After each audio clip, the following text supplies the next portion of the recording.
welcome him to the neighborhood and was never seen again. This might not mean anything, maybe he was never involved, but it seems pretty suspicious considering that if we look at his memories, we can see he was rejected for a kiss by Bella Goth. I have a theory that Don was based on the Impertinently Curious Man story. The story, which is part of Don Quixote, is about a man named Anselmo who is convinced his wife Camilla is having an affair and got his close friend Lothario to seduce her and prove she's unfaithful. Lothario didn't want to, he agreed, only to fall in love with Camilla. She didn't reciprocate at first, but when her husband left town to make things easier for Lothario and refused to return, she ended up falling for Lothario. The two had an affair, and Camilla's servant Leonela found out but decided to keep her secret. Leonela ends up having a secret lover of her own, but one night Lothario sees him and thinks he's Camilla's lover. He contacts Anselmo to tell him he thinks his wife Camilla is cheating. Anselmo wants to see it with his own eyes, so he tells Lothario to seduce Camilla while he hides. Before this, Camilla tells Lothario about Leonela having a lover, and Lothario comes clean about Anselmo's plan to catch her cheating, so both Camilla and Lothario plan on running away together. Camilla was actually supposed to pretend to stab herself to prove to her husband she isn't cheating, but she actually ends up stabbing herself, the crazy bitch, just to keep Lothario.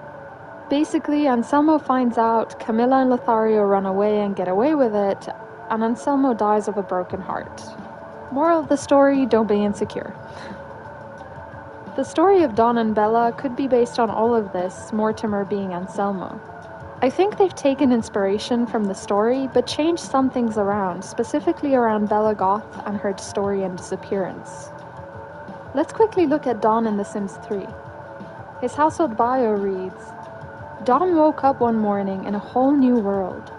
He remembers stepping onto a teleporter, several women laughing, then nothing else until he found himself here. His personal bio reads, Don was facing a big choice between marriage and continuing to be a man about town. Will his accidental teleportation to a new town change his old ways? Let's have a look at Don's house first. It's a small granary with 3 floors, and on the first floor there's a small living room and a desk which look kinda similar to this one from The Sims 1. Then we have the kitchen with a very cracked wallpaper, a bookshelf and an office desk. On the second floor, there's a very small bedroom with just a bed, a rug, a painting, and a dresser.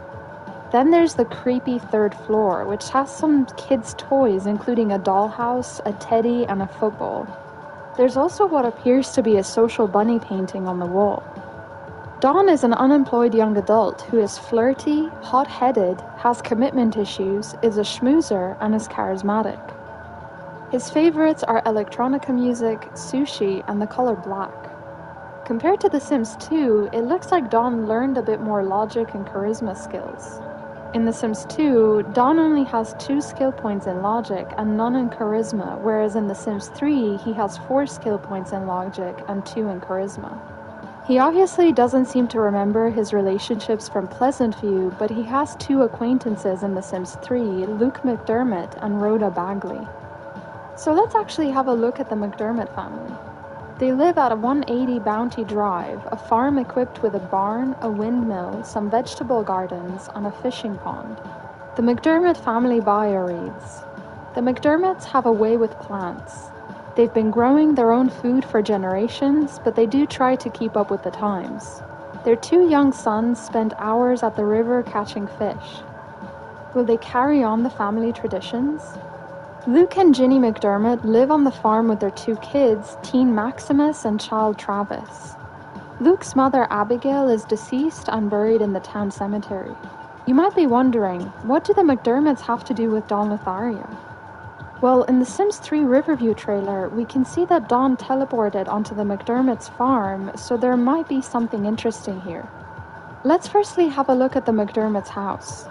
They have 1 living room, a kitchen, and a dining area, 3 bedrooms, 2 bathrooms, a hallway with a bookshelf and desk, and a little back garden barbecue picnic area. The McDermotts have a barn that is also a garage where they keep their second car. They also have a lot of hay and what looks like non-functional stables. We can safely assume the player is being nudged to go get the McDermotts a horse or two, which they can somewhat afford at the start of the game.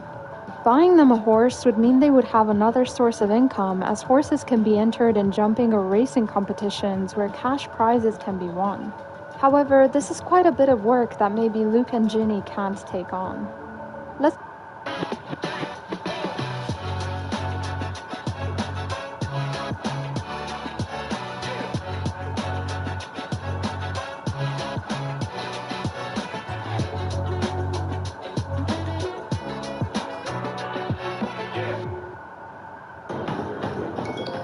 TJ. JJ. Lateral races. Brutal. TJ. It's time to play offense.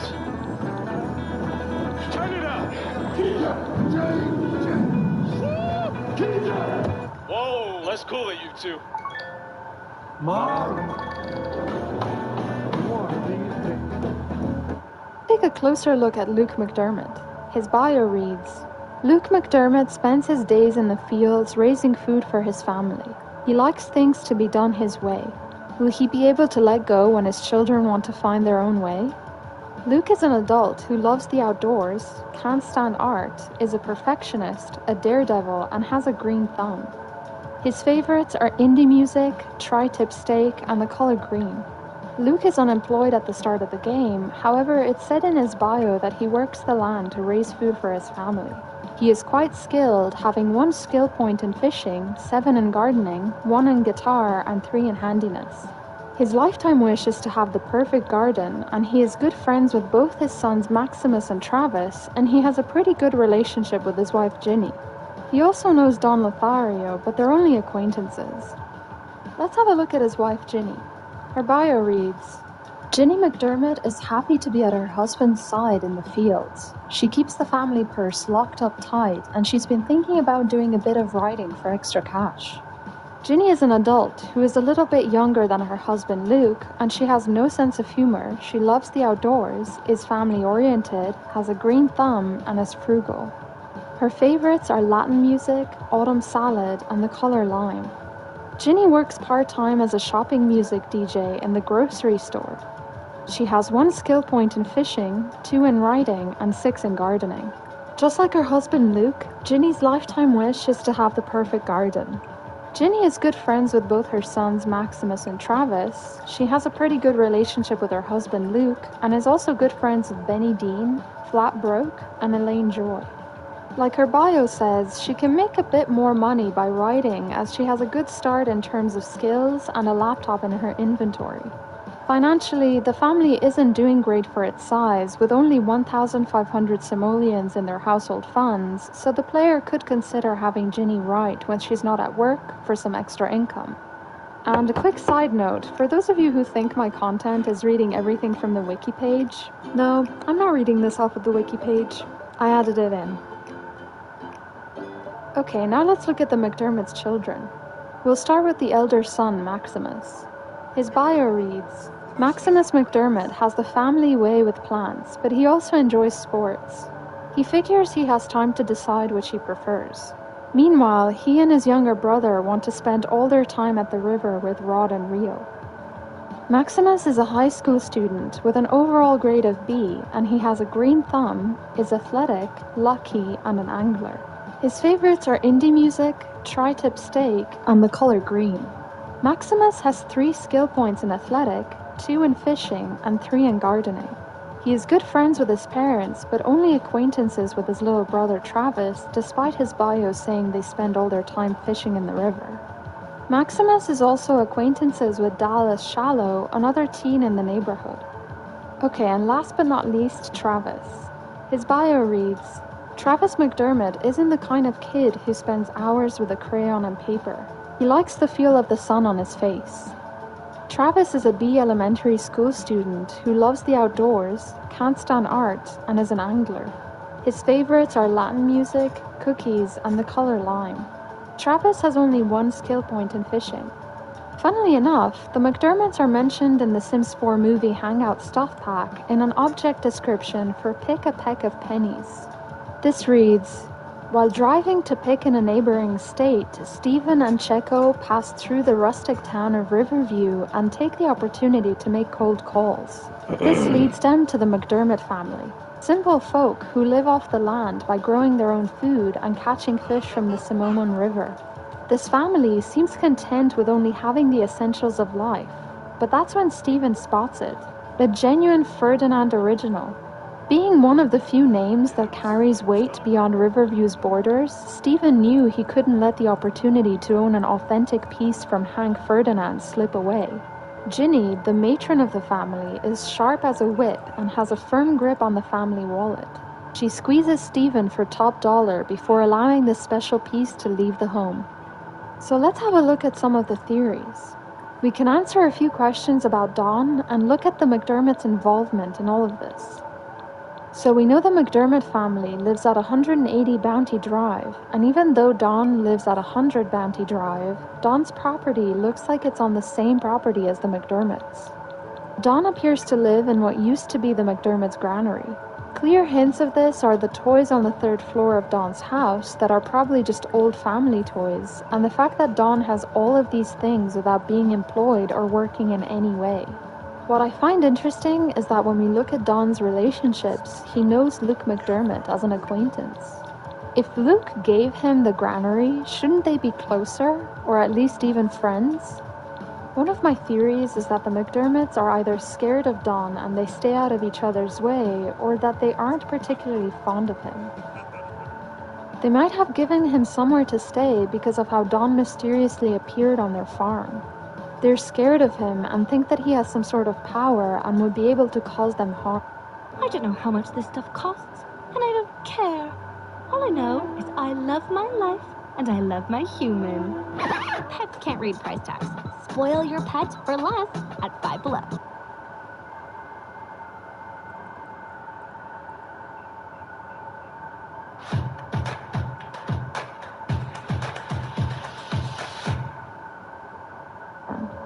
Many speculate that Luke just gave Dawn the old granary as he had no use for it, but Dawn could also have had some money from relatives or on his person when he teleported on the farm.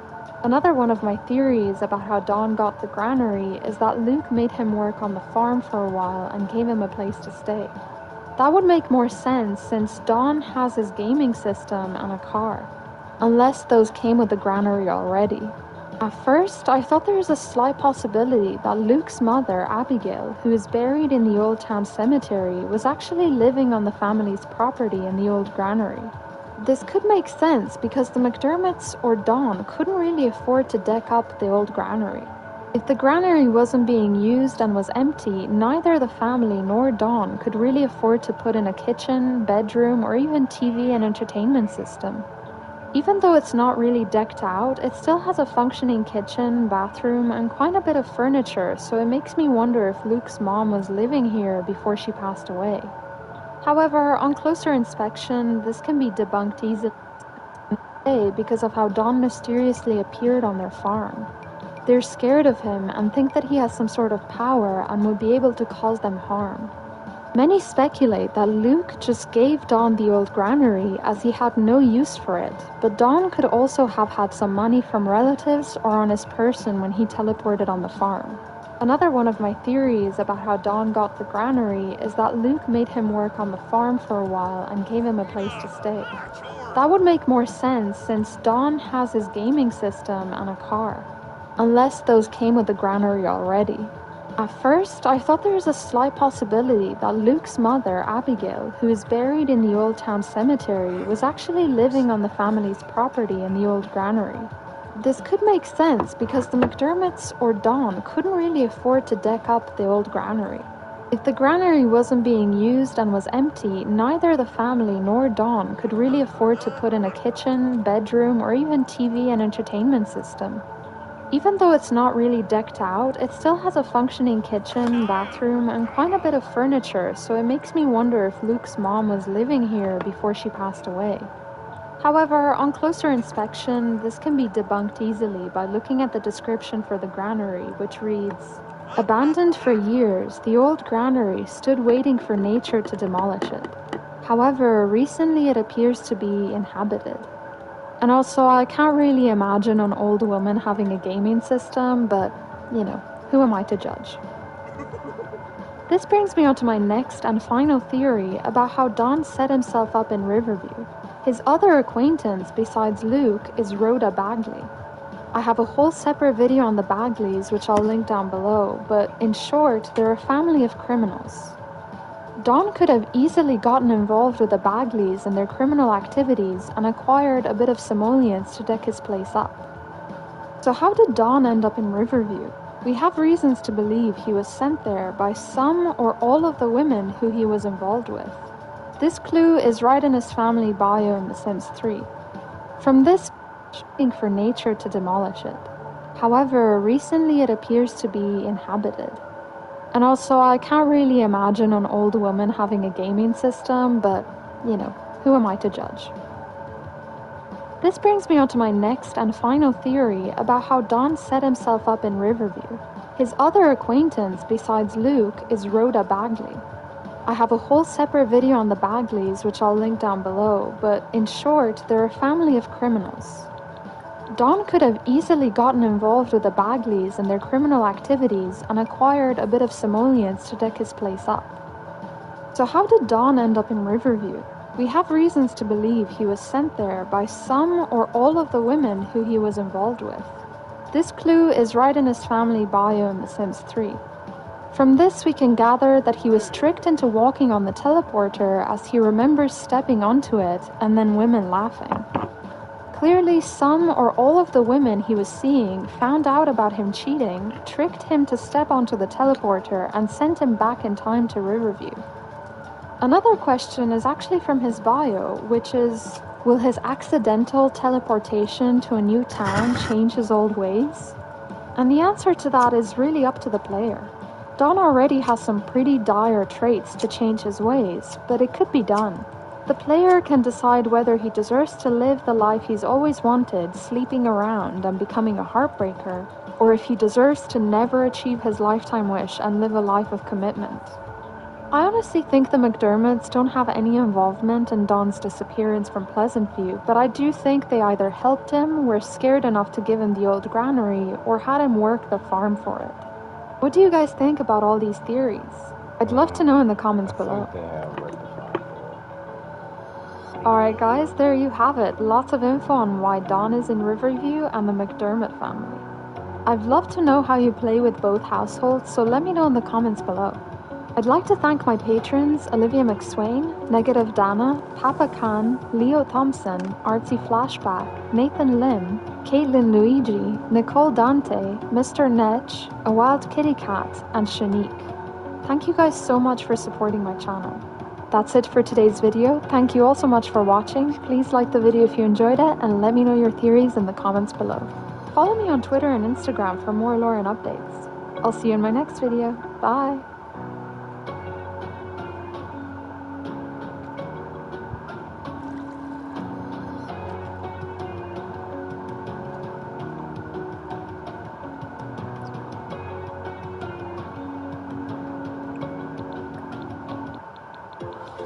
You know what you don't see in psoriasis commercials? The thousands of real people who go undiagnosed. People whose psoriasis can look very different depending on their skin tone. As the makers of Tremfya, we understand that everybody's moderate to severe plaque psoriasis doesn't look the same. So we undertook a first-of-its-kind study of plaque psoriasis in every skin tone. Like hers, and his, and yours. Serious allergic reactions and increased risk of infections may occur. Before treatment, your doctor should check you for infections and TB. Tell your doctor if you have an infection, flu-like symptoms, or if you need a vaccine. Ask your dermatologist about Tremfya. Stick around to learn how Slack and AI can help salespeople save hours. For our salespeople here at Salesforce, the most important part of the job is making strong connections. They need to connect with their customers and with their own team. But sometimes those connections require a lot of information. A good salesperson needs to know the customer, feel their pain, and have solutions for their problems. And that takes homework, and all that homework takes time. But it's a crucial step in the process, so the sales team can't slack on it. Or can they? That's right. Today, I'm going to show you how the Salesforce sales team uses Slack and Einstein to get up to speed quickly when they meet with clients, which has saved them 257,000 hours of employee time so far. So let's say you're a new account executive at Salesforce and you've got a meeting with a prospect. We'll call them Hello everyone, and welcome to The Sims Lore. Today, we'll be looking at the vampire wars happening between the old and the new clans of vampires residing in Bridgeport. The subject of vampires hits close to home for me because, believe it or not, I'm from Transylvania. This is going to be a long one, so stick around till the end. Trust me, the tea today is not just hot, but boiling. Don't forget to subscribe and like this if you enjoyed it. Alright, let's get straight into the video. Let's start with the oldest clan in town. First up, their leader, Elvira Slayer. The household bio reads, "Don't let her charming personality fool you. For the last 100 years, Elvira has been the most feared and the most powerful vampire in the city. However, a new influx of younger vampires have recently moved into the city. Will it turn ugly?" Elvira's bio reads, "Elvira's charm and ruthlessness go hand in hand. But will her grip on power in the city be challenged by a younger breed of vampire?" So from these we know that Elvira has spent the last 100 years being the most powerful vampire in Bridgeport and as the leader of the oldest clan, but a new clan of younger vampires is killing her vibe. Elvira lives in Bridgeport at 9378 Sterling Parkway in an apartment building called Sanguine Arms. Her apartment is right across from the elevator and there's an open plan situation going on. She has a dining room, kitchen and living area all in one big open space. Elvira has one bedroom and one blood red bathroom, but the apartment has some great views overlooking the city, so her victims have something nice to look at while they're being drained of their... Anyway, moving on. Elvira is a one-star celebrity adult vampire working as a gene therapist in the medical career where she's doing fairly well. She is brave, a genius, a daredevil, evil, and charismatic. She's a Gemini, her favorites are classical music, O-positive blood, and the color black, and she has 5 skill points in logic. Elvira's lifetime wish is to become the Emperor of Evil, so I don't know about you guys, but I find it weird she works in the medical career. But then I looked at her job description. This reads, "There are Sims with good genes, bad genes, and in rare cases, none at all, which is where the gene therapist steps in. Gradually, through good bedside manners and therapeutic measures, the patient will have the best genes simoleons can buy. The stakes have been upped now that the genes are out of the bottle." I feel like Elvira could easily pull some strings and have an army of genetically modified vampires to work for her so she can...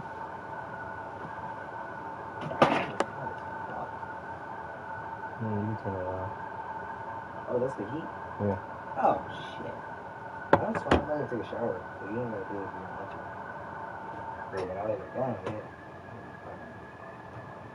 I was wondering why it was so hot. It was the heat. I thought it was the air. Yeah, I don't think the shower will work.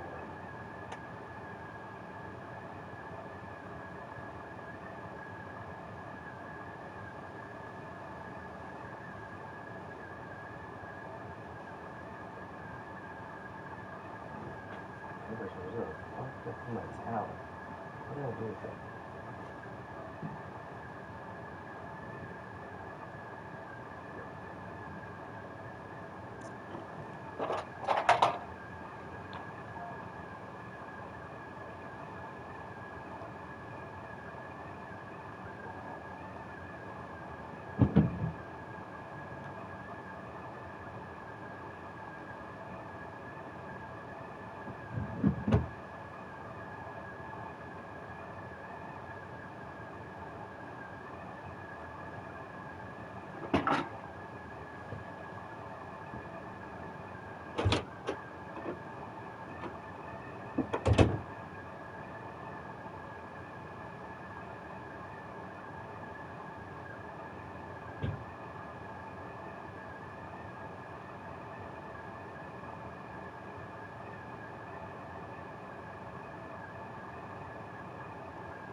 So this is the computer that I had before. Respectarian mid-range desktop.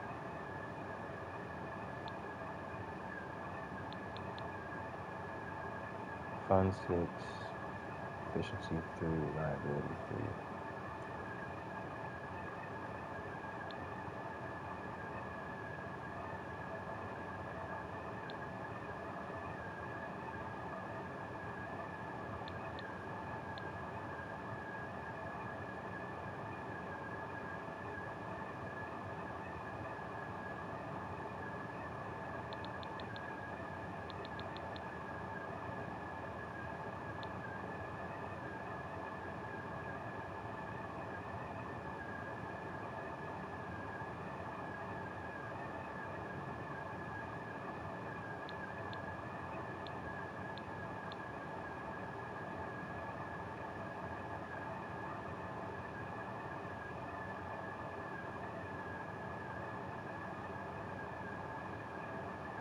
Top secret computer, manufactured by defense contractor Xenopatria Technologies. This computer relies on the latest military technologies not yet available to civilians.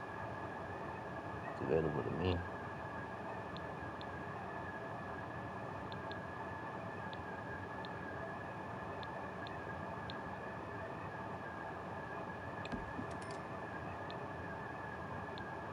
Spending all that on that, yes sir. I deserve it.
Rule the world. But that's just a theory. In her inventory, Elvira has the usual high school diploma, digital camera, and umbrella, but she also has a medical journal and beeper conclusive with her job. As well, she has 3 plasma fruits and a book titled Murder in Pleasantview. Elvira has a pretty big relationships panel. She has a lot of acquaintances, but is best friends forever with vampires Morrigan Hemlock and William Fangman. She is good friends with Matthew Hamming, the 5-star celebrity, and with vampire Vladimir Schlick. Elvira has also quite a few enemies, which are Wogan Hemlock, Belisama Hemlock, Bo Merrick, and Jessica Talon. We can see Elvira's clan forming here from the relationships panel, so let's take a closer look at our allies. You can get this, or you can get that. You can get with this, or you can get with that. You can get with this, or you can get with that. I think we'll go with this, or this is where it's at. Where it's at. This or that. This or that. Introducing the Samsung Galaxy Tab S10 Ultra with S Pen. At just 5.4 millimeters thick, it's great for portability. The large 14.6-inch dynamic AMOLED 2X display with a 120Hz refresh rate has an anti-reflective coating to reduce glare. On the back, there's a 13-megapixel main camera and an 8-megapixel Next up is Vladimir Schlick, whom Elvira is good friends with. The household bio reads, Vlad's ravishly good looks have tricked many a good sim under his spell. Most sims in the city find him irresistible. He's well connected in the local vampire scene, but with a new crowd on the rise, Vlad might have to choose sides. Vladimir's bio reads, Vladimir has benefited greatly over the years from his long-lasting relationship with Elvira Slayer. But if a reckoning between old and new vampires in the city comes, whose side will he take? Vladimir is said to be a reference to Vlad the Impaler, or better known as Dracula. Dracula wasn't his actual name, but a nickname that he was given. It originated with his father, who was named Vlad Dracul, which in modern Romanian means Vlad the Devil. Anyways, back to The Sims. So from his personal and household bios, we know Vlad is a well-regarded, irresistible sim who benefited from a long relationship with Elvira. The impending change coming between the vampire clans can be felt in both bios, but with Elvira's, the question at the end, will it turn ugly, kind of gives us an insight into what kind of vampire she is. But with Vlad's bio, it sounds like there's a choice to be made between the new and old clans.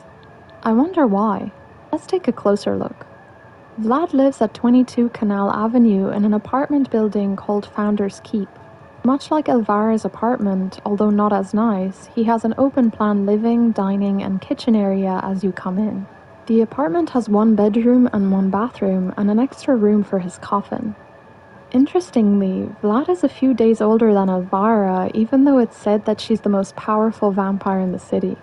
Vlad is also an adult vampire working as a thug in the criminal career where he's doing pretty well.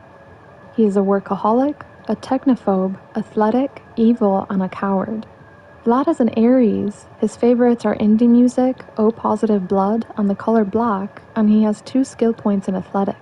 Vlad's lifetime wish is to become the Emperor of Evil just like Elvira, although Vlad has the upper hand here as Elvira is in the medical career. Vlad's only relationships are his good friendship with Elvira Slayer and acquaintances with his boss. His bio makes me think that he'll probably choose the old clan because he doesn't know anyone else from the new one. However, I think that there's a much more interesting story to Vlad and who he might have known in the past. But more on that in a later video.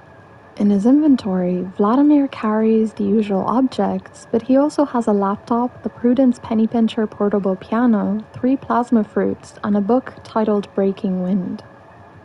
Okay, so let's move on to one of Elvira's best friends forever, William Fangman. He lives in the household called Drama on TV, whose bio reads, One house can hold so many stories. When City Entertainment started the 17th season of Little Celebrity and put this cast together, they knew they were going to have a great show. Caitlin Massoni and Apollo Bloom provide plenty of vacuous entertainment, while Kirby Wise lusts after the prominent politician in town. William Fangman is too smart for his own good, but does he know who his secret admirer is? William's personal bio reads, William uses his gift for reading minds to manipulate his simple-minded roommates. Life is on easy street when everything always goes your way. So we'll just be taking a closer look at William here, as this household has a lot of drama, and I'll be covering that in a separate video. William lives with his roommates at 57 Dockside Road in an apartment building called Troller Lodge. The household owns the whole floor, so there's plenty of space for everyone. William's room is the darkest of them all, where he has a computer, a chess table, a bookcase, and a base, and he also has a separate room that leads to his coffin. William is a young adult vampire working as a traffic cop in the law enforcement career. He is an Aquarius and is brave, a loner, unlucky, inappropriate, and athletic. His favorites are classical music, O-positive blood, and the color black, and he has 1 skill point in logic, base, and handiness. William's lifetime wish is to become a forensic specialist dynamic DNA profiler. William is best friends forever with Elvira Slayer, good friends with Morrigan Hemlock, disliked with Belisama Hemlock, and enemies with Wogan Hemlock. In his inventory, William carries the usual objects, but also has the Shibata string bass, 3 plasma fruits, and a book titled The Noble History of Socks. All of this information is pretty strange, honestly. I think it's pretty strange that William is a vampire, but he doesn't have the evil trait, and also that he's in the law enforcement career and supposed to be part of Elvira's clan. None of this sounds right. Okay, maybe I guess being enemies with Wogan, who is in the criminal career, makes sense, but William is best friends with Morrigan, Wogan's wife. My theory here is that this could possibly be because maybe Morrigan hasn't told her husband that she's in the criminal career, considering the first time you play the Hemlocks, her husband doesn't even know. So let's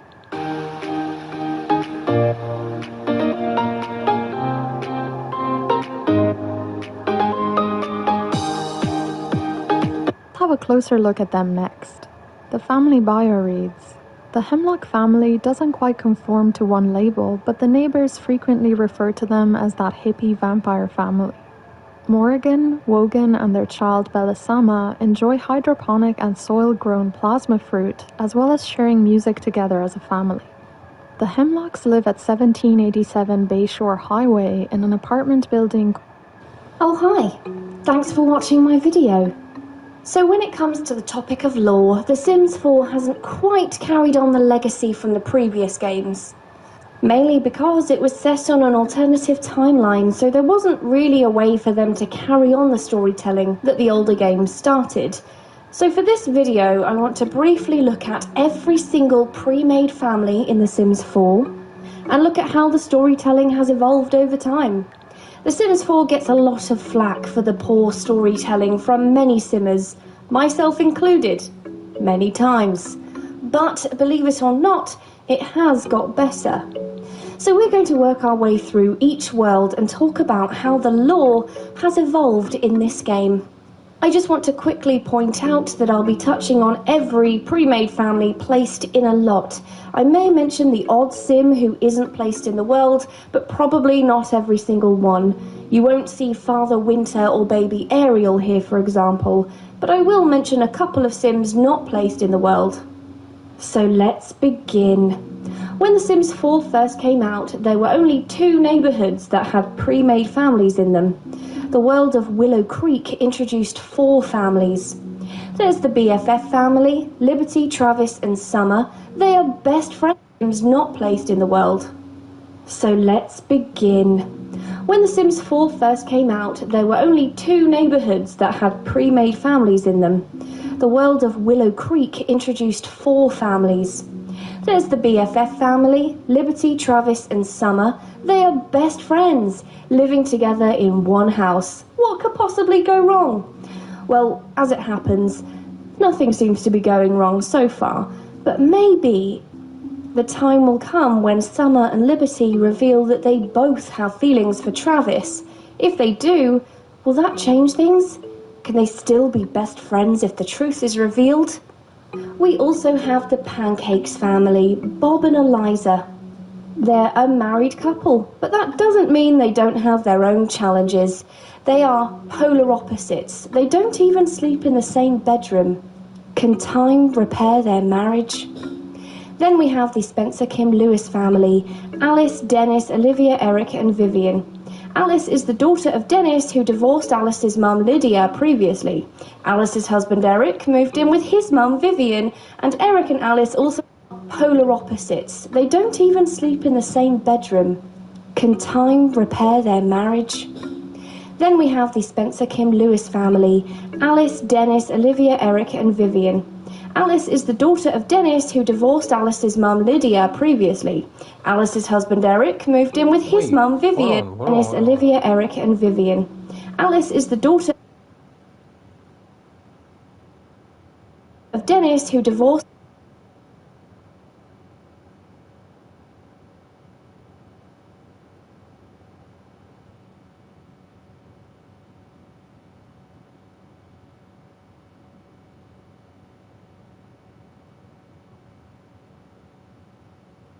Alice's mum Lydia previously. Alice's husband Eric moved in with his mum Vivian, and Eric and Alice also have a daughter Olivia. Complicated enough? Good. marriage. Then we have the Spencer Kim Lewis family: Alice, Dennis, Olivia, Eric, and Vivian. Alice is the daughter of Dennis, who divorced Alice's mum Lydia previously. Alice's husband Eric moved in with his mum Vivian, and Eric and Alice also have a daughter, Olivia. Complicated enough? Good. And of course, we have the return of the infamous Goth family. I'll be honest, they feel pretty surface level this time around. The whole family are there, and it's as if Bella had never gone missing before. It's an alternative timeline, so it's not really a factor here. They're still a quirky family with a preference to a more gothic aesthetic, but what will their future look like? I guess you'll have to decide.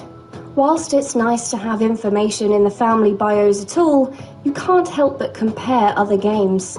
The Sims 2, for example, had various families in the neighbourhood that all knew each other, and their stories are intertwined with the stories of other households, whereas at this point in The Sims 4, each story is limited to the individual households. Oasis Springs was a similar story to Willow Creek, but this time there were some references to other families, but no direct connection. For example, both the Landgrab and Zest families live in Oasis Springs, and according to their bios, they are relatives. Johnny Zest is a part of the Landgrab family, but he was disowned for dropping out of school and trying to pursue a career as a comedian. If that were the case, though, wouldn't it make sense for him to at least know the Landgrabs living in the same neighbourhood, and vice versa? Apparently not. Jeffrey, Nancy and Malcolm Landgrab also live in Oasis Springs. They are well-mannered and wealthy. Word on the street, however, is that Nancy and Jeffrey are hiding something. What is their secret? Is it big enough to increase their wealth, or will it destroy their reputation? The Caliente and Lothario family return in Oasis Springs. But again, it's an alternative timeline, so they may as well be any other family. Don is in a relationship with Katrina, despite his relationship with her daughters in a previous game, but there you go. And there's also the Roomy family: Mitchell, Gavin, Zoe and Jay Huntington III. Nothing else to say on them, really. Then the Get Together pack introduced the world of Windenburg. Windenburg is one of the biggest worlds in the game, if not the biggest, and so it comes with loads of pre-made Sims. The families are: the Bear family. Sisters Yuki and Candy are living in their grandmother's old house. Candy is a DJ who has custody of her teenage sister Yuki, who is a school student, but also a talented computer hacker. The Bjergsen family. Perfectionist Clara lives with her gloomy husband Bjorn and their two daughters, Sophia and Elsa. Elsa is a genius child and Sophia is an aspiring musician who dreams of hitting the big time if she doesn't get overshadowed by her little sister. Then there's the Bro family, Sergio and Joaquin.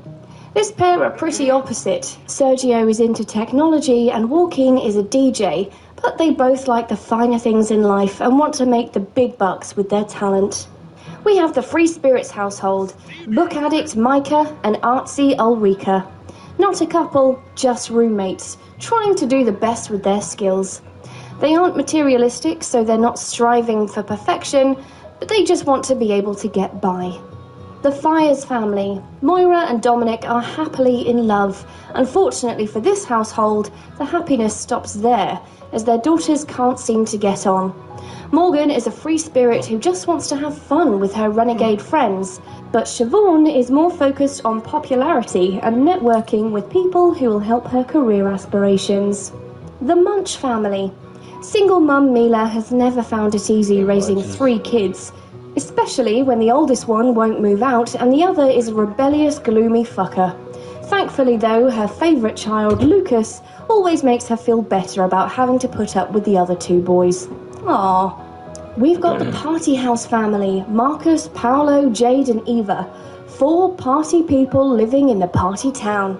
Just 4 friends wanting to have a good time. Although, collectively, they don't have the best income. Because their priority seems to be partying, how do they pay rent? No one knows. Forget Bella Goth, this is the true mystery of The Sims 4. And finally, in Windenburg, we have the Villarreal family. I feel like I've been talking about Windenburg for years now. Thank God this is the last one. Okay, so Villarreal. Jax, the dad, has had his fair share of trauma, mainly because of his wife's mysterious disappearance. Where did she go? Well, it's still a mystery, but that means he was left as a single parent to 3 children.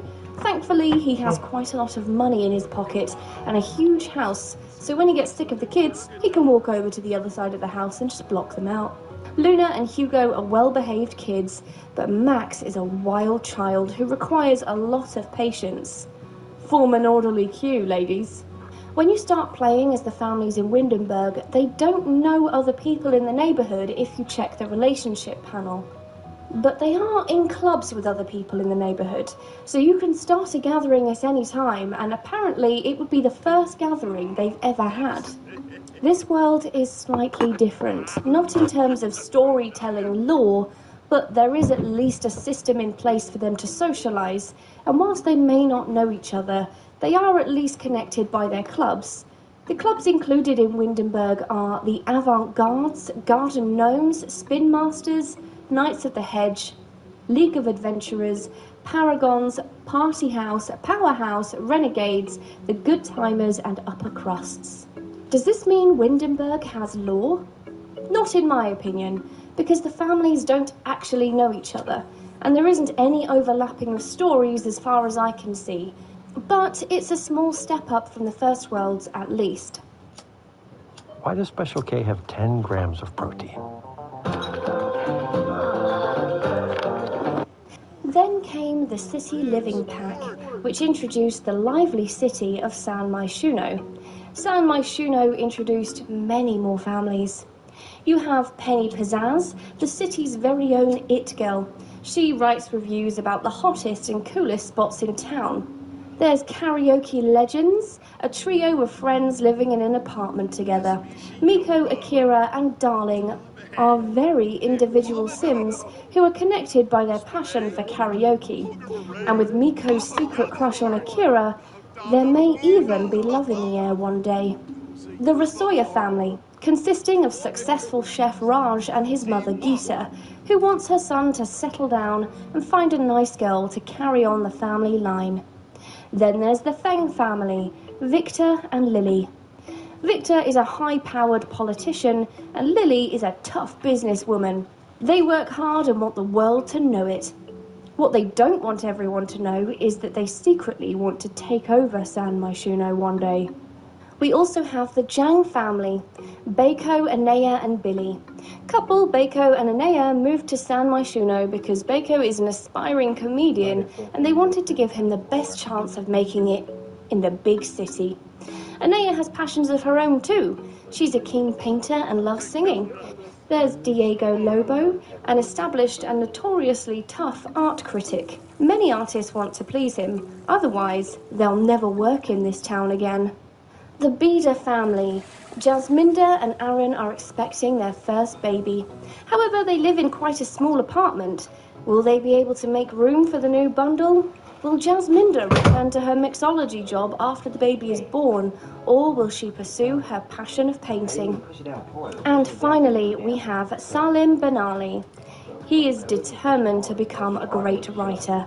There's just one thing preventing him. You could call it laziness. There's always a video game to play or a nap to take. Will he ever apply himself and finish his novel?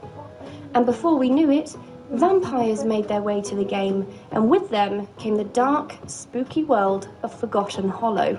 There were only 2 pre-made families this time. Count Vladislav Stroud, a 200-year-old vampire who founded the world and lives in a derelict mansion hidden away near the graveyard, and the Vator family.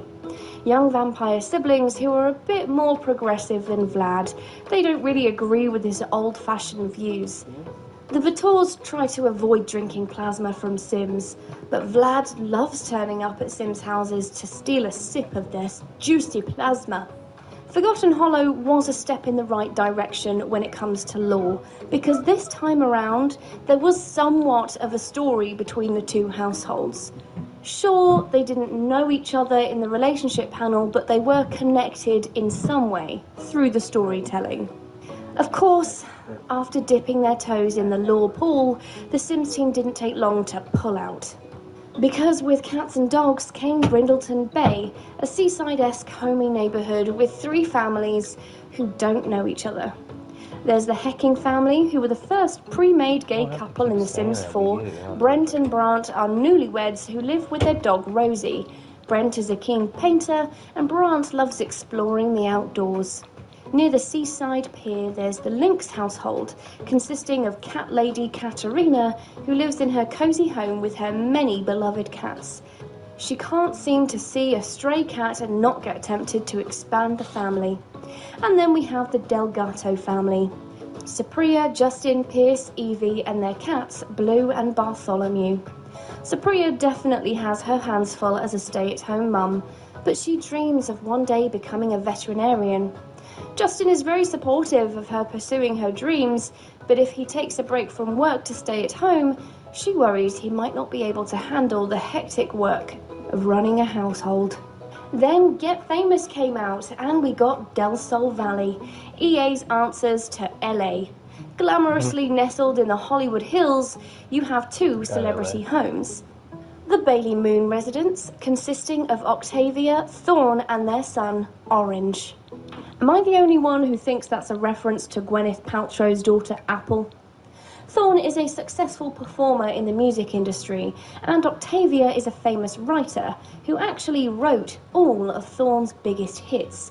There may be some friction in their marriage, as Thorne's public image is starting to be impacted by the fans' realisation that the real talent seems to be coming from his wife. And just across the way, there's Judith Ward, a global superstar who is a legend in the acting community. She's played pretty much any role you can think of. She didn't get there from not stepping on the little people, though. Judith has a bad reputation and isn't the nicest person. She turns up around various places all the time, but amazingly, she's never ventured next door to meet her neighbours. Further away from the Hollywood Hills area, you have Vanessa Jong, an actress still trying to hit the big time. She doesn't know anyone either, although she may meet Judith at work if they're assigned to the same job. Then we have Strangerville. Now, of course, Strangerville has a storyline all on its own, which might not be the type of gameplay all Simmers would like, but for someone who really enjoys the storytelling in previous games, this was a welcomed adventure. Strangerville introduced 4 new households. There's the eclectic arts household, consisting of Alice, Mark, and Leslie. Just 3 friends who wanted to explore their inner creativity, so they waved goodbye to the modern world and settled in the quiet town of Strangerville. Then there's the Roswells, the oldest residents in Strangerville. Ted Roswell is the current mayor of the town and is determined to try and bring it into the 21st century, especially when it comes to improving their use of technology. Ted actually constructed the secret lab, a hidden lot in Strangerville, and spends a lot of time there, although this is much to the concern of his wife Meredith, who has noticed some strange behaviour in him lately. There's also the Sigworth family, Jess, Dylan, and Christy. The family moved to Strangerville because Jess was recently transferred to the national base there. However, similarly to the Roswell family, there's been some strange behaviour going on with Jess, and her husband wants to know why, especially before their daughter clocks onto it. Finally, there's George Carhill, a retired pilot who keeps himself to himself. His beloved plane, Penelope, actually crashed into Strangerville, so he's fashioned a home out of the remains and has lived quietly in Strangerville ever since then. Although being a parent doesn't change who you are, it definitely changes your priorities. Making the right decisions to keep your baby safe and healthy becomes your most important responsibility. And Triple Paste is taking your lead by preventing, treating, and soothing diaper rash with no harsh chemicals or unnecessary ingredients. Just powerful relief from tough rashes. Triple protection from diaper rash that you can feel good about. Pediatrician recommended. Prevents, treats, soothes.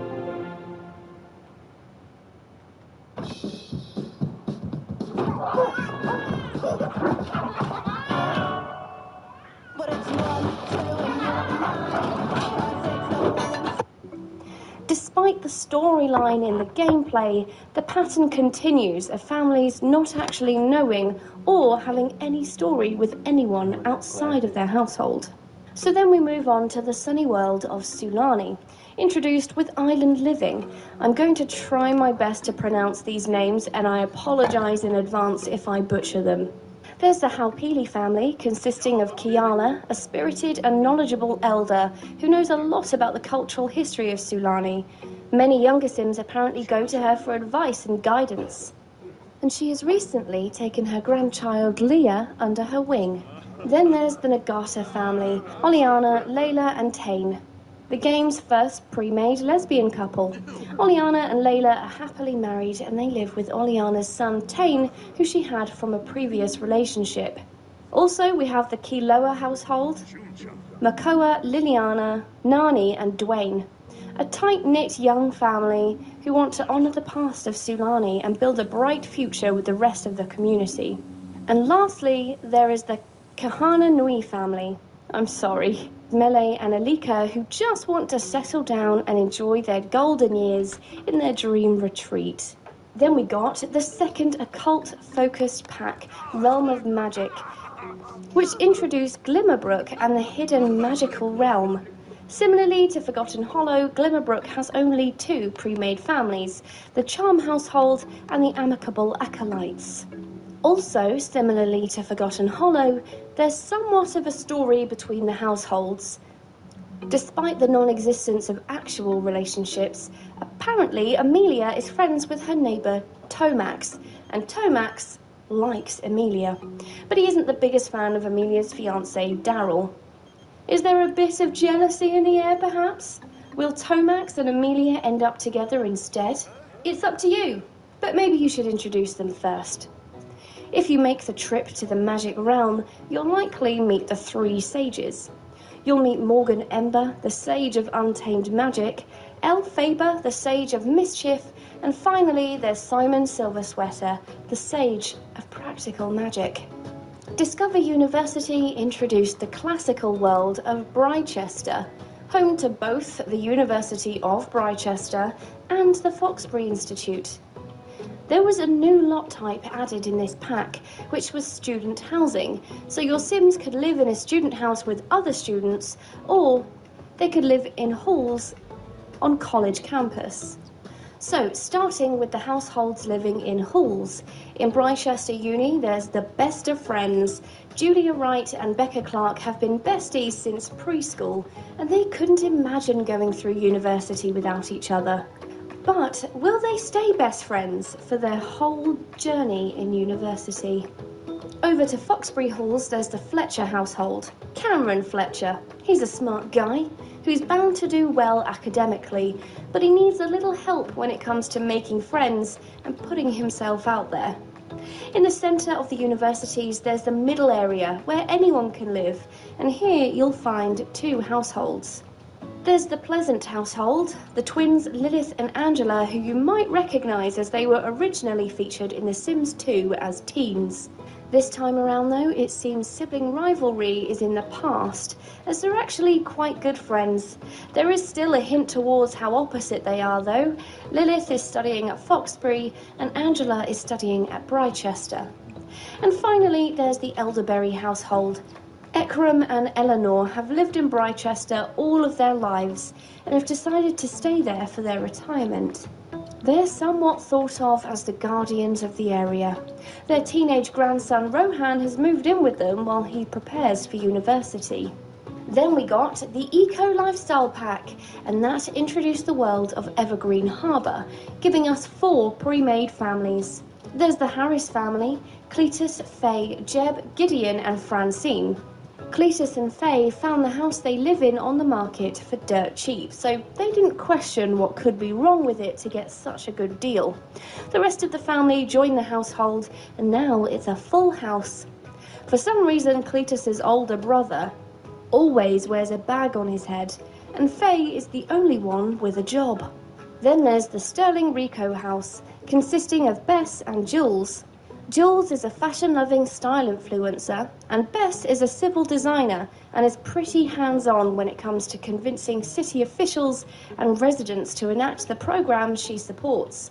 There's also the Greenberg family, who, fun fact, were actually created by Team Gnome from the Sims TV shows Sparked. Mary and Blossom are happily married. Mary is passionate about gardening, and Blossom loves painting. Knox is their adopted son, and he is determined to help make Evergreen Harbour as green as possible. And finally, there's the Tinker family, Yasmin, Tina and Olive. Tina is a freelance crafter and is very dedicated to her work. Yasmin works too, but unlike her wife, she makes a bit more time for their daughter Olive and is often trying to convince Tina to relax and spend more time with the family. I've noticed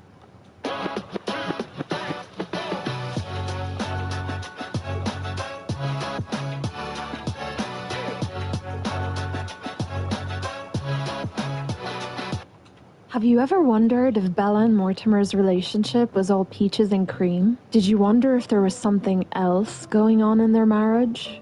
Well, Alex Plays Sims thinks they were divorced before she disappeared. But is it true? This topic is split into two parts because, do you see this? Girl, bye. This is part 1. I will link part 2 here when it's done. Good things take time, okay, besties? Love you. Hello everyone, and welcome to The Sims Lore. Today we're looking at Bella Goth's romantic history, which incidentally, according to Alex Plays Sims' theory, matches up with what happened to her. The theory we're going off of is Alex's from this Tumblr post. I am not trying to debunk their theory by any means, but I am going to deep dive into the lore, which means some things will be debunked by default. So put your helmets on and get your snacks. Don't forget to subscribe and like this video if you enjoyed it. Alright, let's get straight into the drama. Before we get into the whole mystery, I wanted to give her a proper introduction and explain the chronology of the Sims series. To do this, I will start at the very beginning. Canonically, Bella is not introduced to us in the first Sims game, when she's an adult married to Mortimer Goth and taking care of their child Cassandra, but she's introduced when she was a child in The Sims 3. The Sims 3 events are recognized as the earliest throughout the chronology of the franchise. This explains Bella being a child, Bob and Betty Newby being teens, and pretty much everyone else being younger than the other Sims games. Well, for the most part, since there are some serious discrepancies. The first Sims game is set 25 years after The Sims 3 and 25 years before The Sims 2. This doesn't make sense for Bella, and this Tumblr user by the name of Alex explains it. But I'll get into that in a minute. So canonically, Bella starts out as a child in The Sims 3 who lives in Sunset Valley with her parents Jocasta and Simis and her older brother Michael. Looking at her bio, she's described as the best dressed girl in town. Her and Mortimer are best friends, and she doesn't seem to be having any other friends other than her family members. Their house is a 3-floor suburban home, just your average house. The bachelors only have 3,000 simoleons in their household funds, but you can tell that they used to have more money at some stage. The house has everything they would need, with a great kitchen, living room, dining area, and a bathroom on the first floor. Bella and her parents have bedrooms on the second floor, and on the third floor is Michael's space, which uses up the entire floor. Lucky Michael. Interestingly, in Bella's bedroom, you can see she's well represented, as it is always said that she was a fan of the macabre, one of the many reasons she fits so well with Mortimer. There's also a little premonition node to her future self, a telescope which signifies her future disappearance as an adult sim. The family has a back garden where Jocasta is said to be spending her time gardening, as her bio says she enjoys this as a pastime. Then Bella has a little playground, which is safe to assume Michael also used whilst growing up. The family also have a little outdoor barbecue area and a garage with a For Everything van parked inside. The household's bio, as well as Simis's bio, describes the family to be as a tightly knit with well-behaved kids, and Simis is described as overseeing everything and being very strict. Simis in this case is described really well, since the bio fits his traits of neurotic, inappropriate, but kind, which is seen in his family-oriented trait. Bella's bio describes her as the best-dressed little girl you'll ever see. always looking adorable, flitting around, and talking to other kids, adults, and anyone who will listen. Here, we know she's best friends with Mortimer, and it's hinted that they're supposed to end up together. Aw, that's so cute. Or not.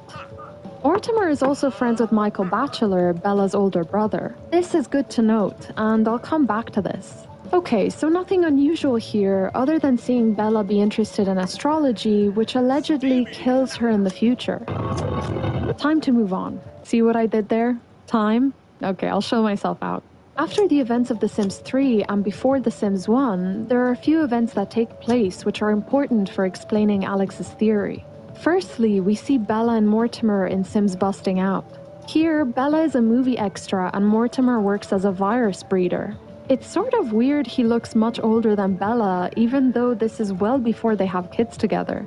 People speculate that it's due to stress that he has the grey hairs, and others say because of his scientific research, he got aged up by mistake, then spent his life trying to create the elixir of life. Okay, I'm getting a bit ahead of myself. Main thing here is that they're a couple and they seem happy enough. As well as this, after the Sims 3 events, Michael went to college. This is known because in the first Sims game, he can be found in the Sims bin, his bio stating that he's just starting out his life fresh out of college and he doesn't know what to do next. Which doesn't really make sense since no one spends 25 years in college.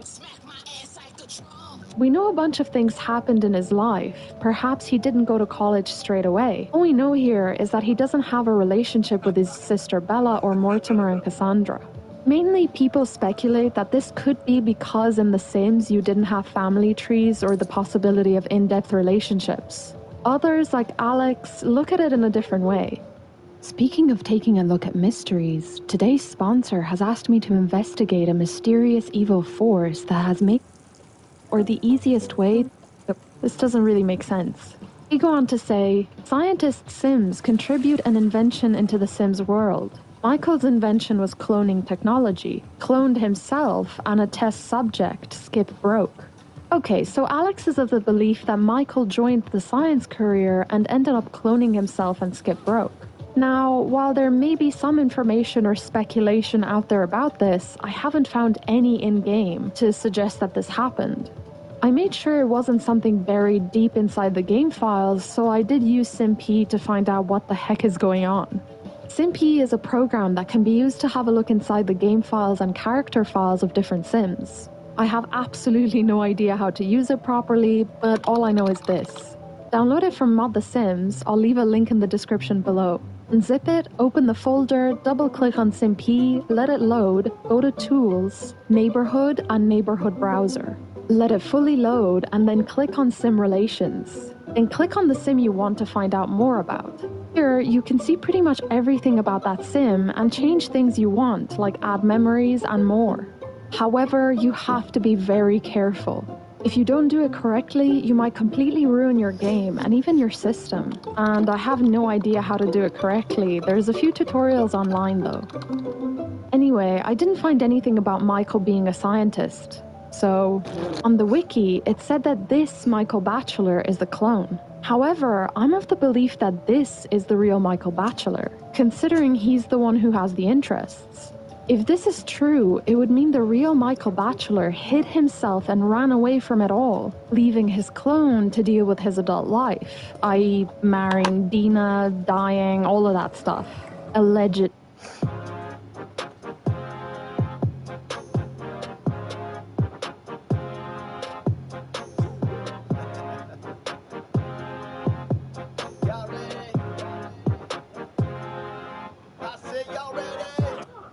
Pause for the fact. Classic first-timers. They don't know that nearly half of all used cars have been in an accident. But Carfax shows how accidents impact price. Shop the all-new Carfax.com.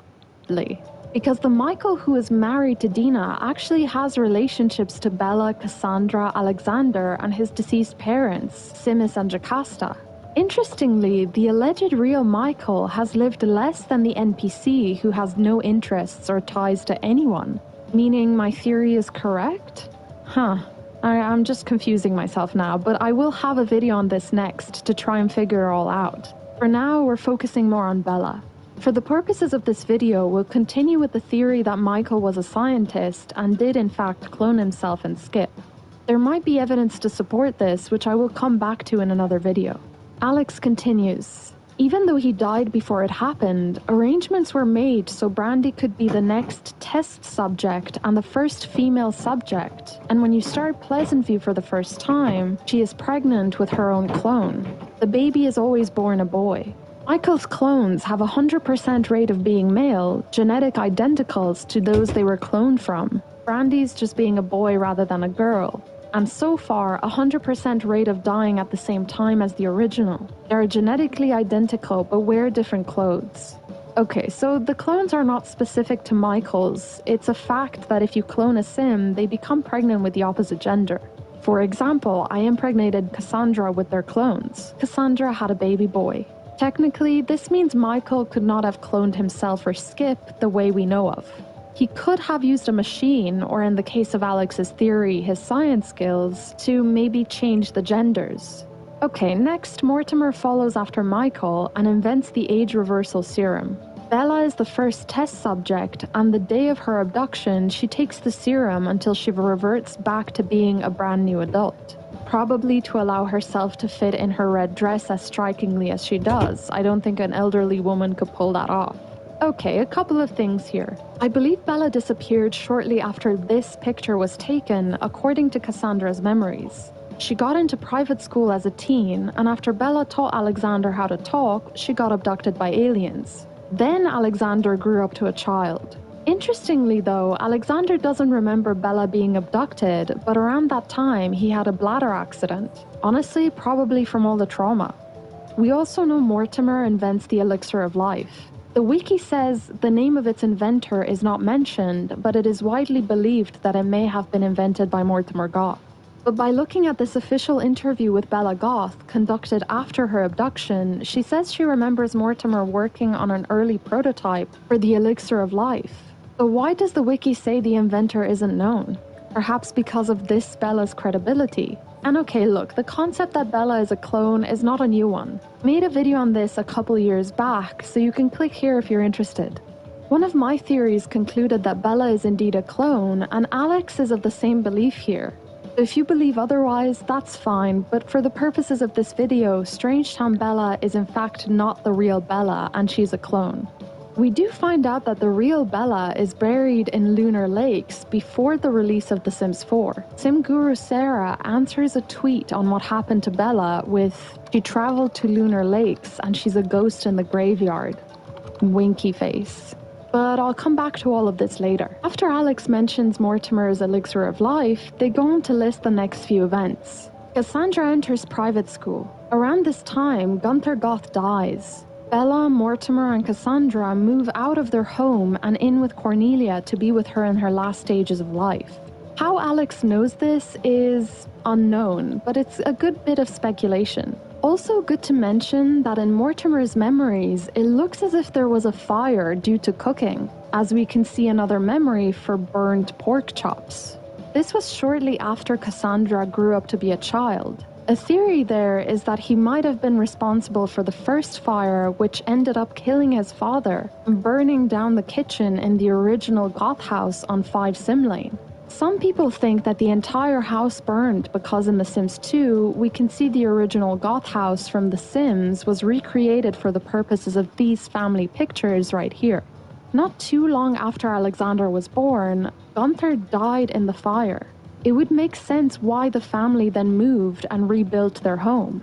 Then Alex goes on to list the next event in the timeline. Michael marries Dina Caliente. It is speculated that because of the age gap, they only marry for Michael's money.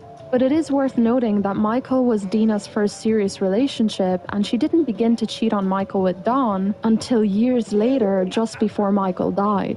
Here, it's also worth noting the fact that even though she's a fortune sim, she should have gotten married a rich sim as a memory. However, it's suggested that she fell in love, and that's the only reason why they married. This is kind of weird, right? In my video from last week, you guys were saying how Mortimer is a knowledge sim, so the memory of Bella's abduction would never be negative. But here we can clearly see that the developers meddled with the memories just for the storyline. So, could it be something that was overlooked? Could it be a mistake? Or maybe it's nothing. Personally, I'm unsure where them getting married fits within the timeline, but it's safe to speculate that this is pretty accurate. Although based on Dina's memories, she met Michael when she was a teen, then later got married as an adult. If we go by the age gap, Michael must have been an adult when they first met. Ew. Then Alexander is born. I'm really unsure as to how Alex knows Michael got married before Alexander's birth, since the timeline of events itself doesn't really make sense based on the memories of the Sims that are alive and the family albums. For instance, in the family album there's this picture of Cassandra as a teenager, holding baby, not toddler, Alexander. This, according to Mortimer's memories, is not really possible since Cassandra was a child when Alexander was born. So really, we don't fully know when Michael got married. Although, yes, looking closer, after Alexander was born, Cassandra didn't take long to grow up to a teen. Alexander then grew up right after Bella was abducted. Ina got engaged to Michael after Flamenco died. Considering Michael is an elder in the wedding picture, probably safe to assume this is before Bella got abducted since he's her older brother, allegedly. Honestly, none of this makes sense. Alright, then shortly after Alexander's birth, Cornelia dies at the same time Michael does. Okay, the shortly here is actually incorrect. Cornelia dies after Cassandra grows up into an adult, as per the memories here. So it seems like if Cornelia and Michael died at the same time, it wasn't that long ago from the start of the game. Dina inherits Michael's estate and moves in with Nina. They then move to Pleasant View. It's not known where the Caliente sisters were before the start of the game, as it's theorized that they time traveled to Barnacle Bay, and they are much older and more experienced. Even in her bio it says, can Dina break hearts in Barnacle Bay like she did in Pleasant View? She wants to find out. Don follows them and moves the next day. Again, where was he before Pleasant View? Who's to know? Plus, he also time traveled, but to Riverview. Something about him remembering stepping into a teleporter, several women laughing, and waking up there. The accidental teleportation of Dawn is also highly speculated about. Bella goes to introduce herself to her new neighbor, Dawn. They get along, and Dawn gets the wrong idea and puts the move on Bella. Bella rejects him. He then runs off to be with Coolin and is not there when Bella is abducted by aliens. I don't really know about this one, but it kinda makes sense. And just to add to this, we can see here that Dawn did get rejected for a kiss with Bella and swiftly afterwards made a move on her daughter Cassandra. Petty move? I don't know, possibly. After that, he runs off to be with Coolin. He doesn't remember Bella being abducted, however, so he might not have heard about it in there, or I don't know. However, this picture from the family album says something else. From this picture here, a lot has been speculated about Dawn. Everyone and their mother thought that Dawn was involved in Bella's disappearance when this picture kind of surfaced. But for now, let's go with this theory. Fortnite, yeah, Fortnite.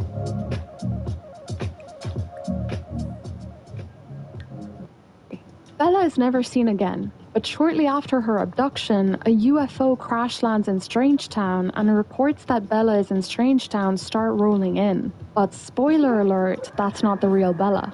I think what they mean by the UFO is this one right here. The theory was that maybe Bella fought them at some point and managed to crash their UFO, but not in her neighborhood, but in Strangetown, where aliens are more prominent. Then, after Bella's abduction, and before you start Pleasant View for the first time, the following happens. Mortimer and Dina hit it off rather fast, and marriage is definitely in the picture when the game first starts.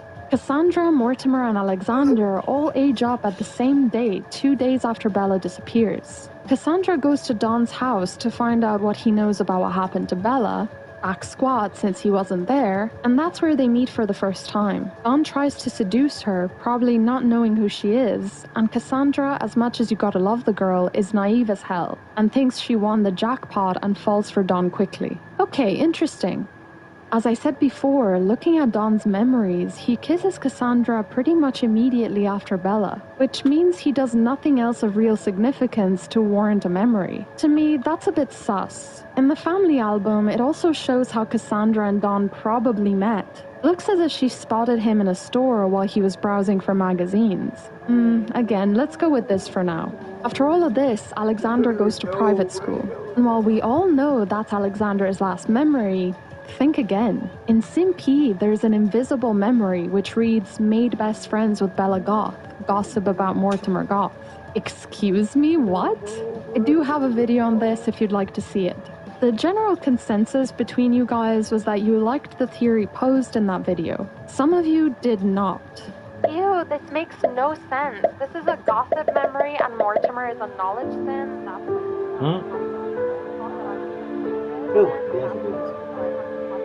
Okay, so some of you guys thought that I was reaching. But listen, how do you explain Alex coming back and writing murder in Pleasant View? Who else is he referring to? What murder? What is it then? I'll take a look at that too, maybe in another video, but we might delve deeper into this one right here. After Alexander goes to private school, Alex alleges that Mortimer retires, and Cassandra gets engaged the very day the game starts. Okay, so they're saying here that this is important because people like to speculate that Don had something to do with Bella's disappearance since he made the moves on Bella and him and Cassandra were engaged, so he didn't want to jeopardize that by having Bella tell anyone. Although when you do start the game and you play with the Goths, the house is already set up for a wedding. And the game kind of tells you to, get married. So I don't really know who gets engaged and married on the same day, but okay. Anyway, Alex says that this is not the case because Cassandra was still a teenager when Bella vanished. Don may be a hoe, but he isn't a pedo. Chris Hansen doesn't need to be called for this one. They go on to say, another important thing to point out is that it's not known if Dina and Nina knew Bella. At least not well, since it can't be established if Michael and Bella had a relationship at all. Despite the fact that they were friends when they were younger, Mortimer has no memories of Michael, and neither do Cassandra or Alexander. They never met their uncle. Also, yes, Dina and Nina do have alien ancestry. Their father was a result of an alien abduction pregnancy. He was born human, so they're not part alien, which means they didn't order any aliens to go and kidnap anybody. Why would they? They don't know her. Not even normal alien sims do that. Y'all are just racist. Okay, so I do have a video on Dina and Nina and their alien family. The thing is, whilst Dina and Nina are not aliens, nor is their dad, they still have aliens in their family. So that's pretty hard to ignore. I think all the clues about Dina and Nina were meant to be taken literally by the developers because they wanted us to believe that they had something to do with her abduction. But for the purposes of this theory, again, let's go with it and see where this goes. It's also worth noting that Mortimer is completely fine with Bella being gone. He's not heartbroken, and he isn't desperately trying to find her like the game tries to suggest. He's strangely cool about it. Why is Mortimer fine with Bella being gone? Because they are no longer married and haven't been since around the time Alexander was born. And that, guys, gals, and non-binary pals, is the biggest part that you all need to just remember. If you can only take one thing away from this part, take away the fact that they're divorced. It's super important. Okay, so this makes a lot of sense, somewhat. Some of you thought that this was reaching again. However, I can see where they're coming from. Not necessarily for the fact that their relationship shows no family ties between them, because I mean, you guys, if you died and came back, legally, you would not be married to your spouse. But it makes sense because their relationship is so low. Why would it be so low if they're portrayed to be this happily married couple? And yes, whilst the fact that Mortimer's positive memory of Bella's abduction is due to the fact that he's a knowledge sim, the relationship bar being that low still doesn't make much sense. When looking at her other relationships, she's in pretty good standing with her children. Even at that, why does nobody end up looking for her? If he was in such a good standing with Bella, why did good old Morty move on so very quickly onto Dina? Surely he knew about Michael and Dina. Surely he knew something.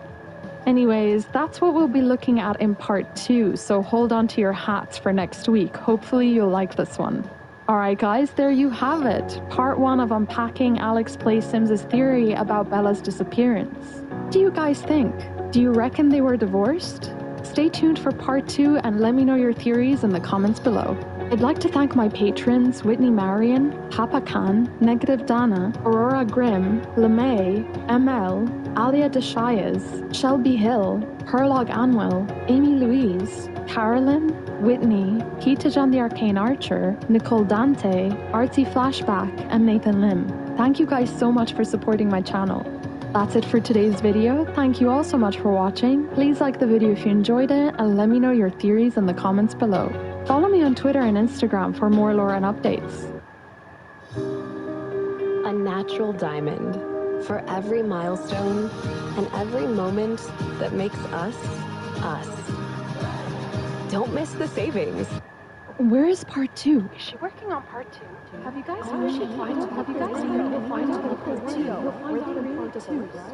Welcome to part 2 of this video right here. If you haven't seen that, well, what are you doing? Go! And then come back to this one. Make sure to sit through all the ads on both as well. They're, part of the lore. Hello everyone, and welcome to The Sims Lore. Today, we're continuing the investigation on whether Bella and Mortimer were divorced. All according to Alex Plays Sims' theory and my very own thoughts and feelings about the whole thing. So grab your snacks, treats, sweets, and don't forget to subscribe and like this video if you enjoyed it. Also, I need a moment to talk about today's sponsor. But before we get into the mystery, today's video is possible thanks to Opera GX. Opera GX is a fantastic free gaming browser that allows you to do a lot of different things, from integrating your social media channels to making sure your PC isn't overworking. But I bet you didn't know of these other features. Opera has a Force Dark Mode feature, which forces brightly designed pages to become dark and put a stop on that blinding glare. For example, I'm in a dark mode on my actual profile, but this page is way too bright for me. Simply right-click on the page you want to darken and click Force Dark Mode. Ah, much better. Next up is the handy-dandy GX Cleaner. Tired of those old junk files? Did research for that lore paper at the same time. How amazing is this? So don't forget it's due at the end of the week and I expect it on time. Okay, you won't actually believe this one, but it's an adaptive background music feature. Okay, hear me out. Get it? Hear me? Okay, never mind. This feature responds to how furiously gaming news and a game release as she died somewhere else and her spirit has returned to where she was buried. Okay, so I tried this out for myself and here's that footage. You bring her back and, well, for me, it looks like Bella is really attracted to Dawn and not attracted to poor old Morty at all. Huh. Then Dawn starts chatting to her straight away and they get along real well. Then I exit to the neighborhood, save, and go back in, and, well, would you look at that? So creepy. I have to admit I didn't know about this, but here it is. She disappears, and then this message pops up. Ella has died on another lot. She will return in spirit to the place of her death. Okay, pause for a sec. You guys saw that, right? Let me rewind. There. What is that? Okay, that's some super weird, glitchy thing happening right there. Why did the icon change to the other Bella? Why is the game confused about which Bella died? I might come back to this in another video to analyze it further. For now, let me know your theories as to why that would happen. Okay, let's just get back to the video. Now, another interesting thing to note here is that both Alexander and Cassandra get a negative memory of Bella dying. Finally, the closure they needed. However, Mortimer doesn't, even though he knows her. For obvious reasons, their relationship is low and they are not tied in a familial way in any shape or form.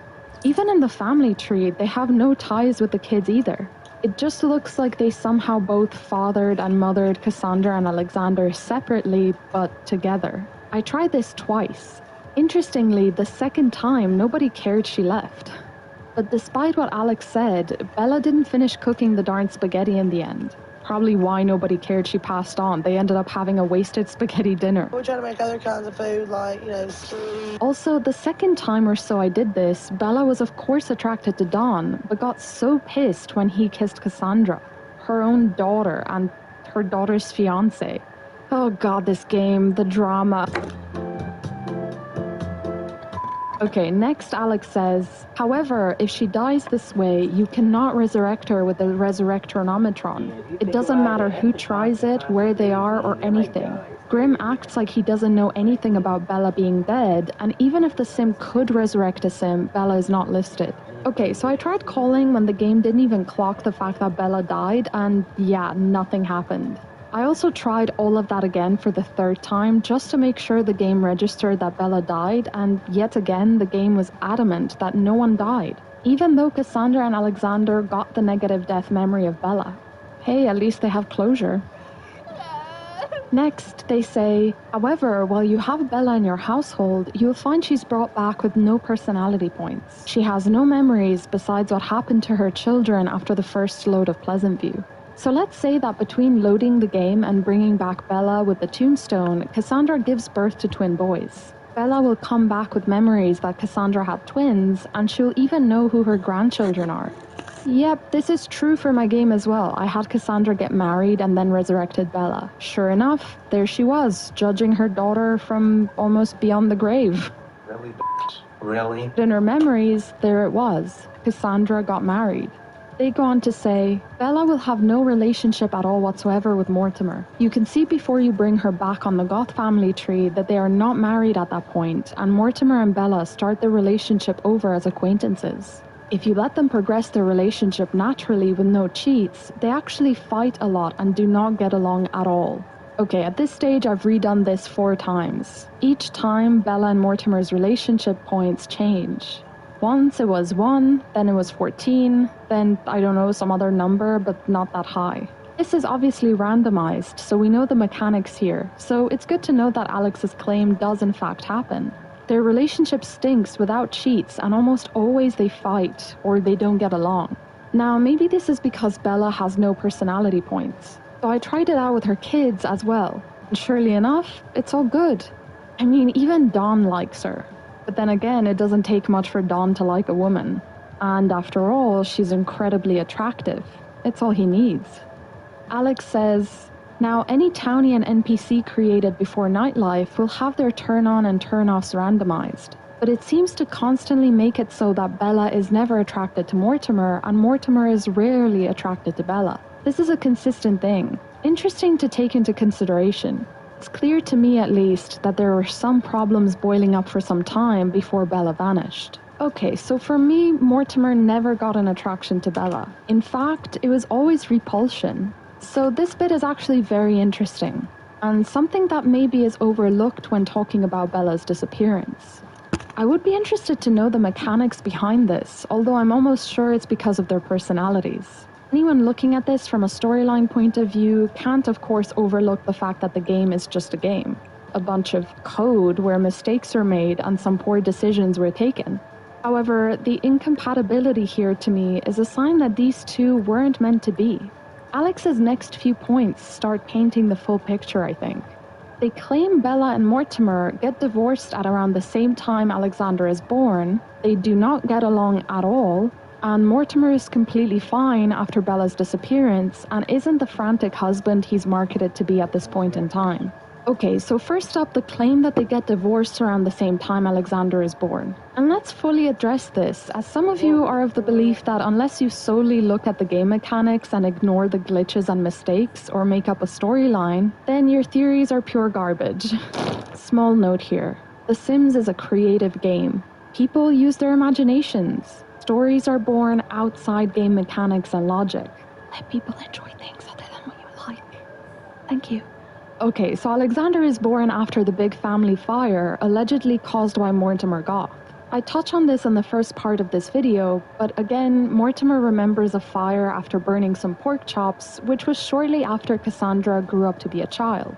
The assumption there is that he might have been responsible for the Goth fire, which ended up killing Gunther Goth, Mortimer's father, and burning down the kitchen in the original Goth house on 5 Sim Lane in The Sims. Firstly, yes, there are no memories to suggest Mortimer divorced Bella. The kids don't remember it, and certainly Mortimer doesn't remember it either. Which makes sense that you believe it never happened. However, by the same logic, if we were to look at Alexander's memories, then Bella never got abducted by aliens since the memory is not there. It is, however, in Cassandra's and Mortimer's memories. Therefore, it did happen. Now, the divorce is very much story-based. Nothing in-game suggests that they were divorced. It's just Alex plays Sims' theory to explain their stinky relationship. And there's no denying that their relationship stinks when you resurrect Bella, which leads me to believe divorce isn't perhaps what happened, but separation could be what ended up happening. Also, if you go by the logic of, oh, it's not in the memories, therefore it never happened, then you also have to look at the other missing memories. Alexander's missing memory of Bella can be easily explained with either one of two theories. One, he wasn't on the lot when she got abducted, and two, it's a glitch. And for those of you who are wondering, yes, toddlers remember alien abductions. Sorry, Brandy's unborn baby, who I turned into a toddler for the purposes of this video. Also, let's please take into consideration the fact that Mortimer and Bella only woohooed once. Ever. Now, unless Cassandra and Alexander were twins, you'd have to woohoo twice to, you know, have another baby.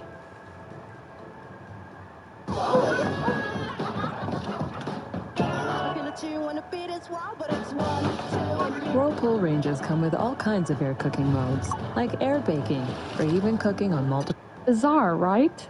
Glitch? Mistake? Or maybe it was just overlooked? Point is, if it was supposed to be in the story, they would have put that into the memories. However, that doesn't explain Alexander's missing memory when Mortimer and Cassandra were there for the event. If they meant to have a whole story there, why would they remove his memory?